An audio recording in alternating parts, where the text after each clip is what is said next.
Good luck. Good luck to all of us, right? Good luck to all of us. Ontario NDP leader Andrea Horwath began this last week of the campaign in southwestern Ontario. Horwath has been targeting her main rival for power, Ontario PC leader Doug Ford. Mr. Ford's going to give big tax cuts to the rich, big tax cuts to wealthy corporations, and everyday families like the ones here in Sarnia are going to get an $18 break. Ford has been shooting back. The NDP have a $7 billion hole in their plan. They continue to push the same radical ideology that crippled Ontario under the Bob Rae government. Liberal leader Kathleen Wynne's March budget forecast annual deficits of at least $6 billion for the next 5 years. Most economists say that even with the Liberals out, Thursday's election won't significantly change that. The NDP is quite upfront that they're not particularly concerned about the deficit. The Conservatives at least started out, they're quite concerned about the deficit. At one point said they were going to balance it by the end of the mandate. That's now gone until we'll balance it over a reasonable period of time. But that's the talk. The actual actions that are proposed, nobody seems to care about the deficit. The NDP has forecast deficits slightly lower than the Liberal budgets.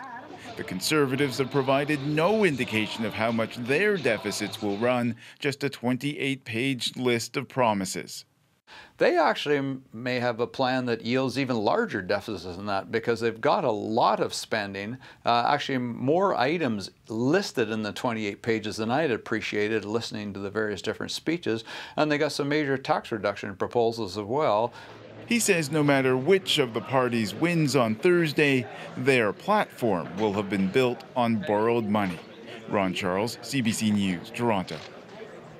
Okay, so here's where things stand on the CBC poll tracker. Since the last week of May, the NDP and PCs have been really in a dead heat, and they remain virtually tied as of tonight. The Liberals are well back. The PCs, though, are favored to win more seats than the NDP.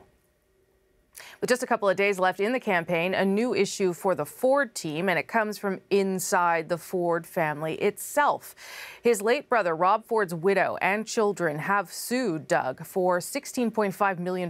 They allege that Doug has deprived them of millions of dollars, including shares in the family company, even a life insurance policy.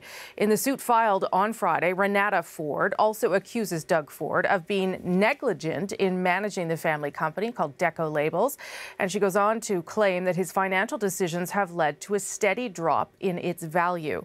Well, Doug Ford has denied the claims made in this lawsuit, and in a statement he says the following: Renata's lawyers have been clear to us throughout this campaign that either we hand over money or they would go public with these false claims, and that is exactly what they have done with 3 days to go until the election.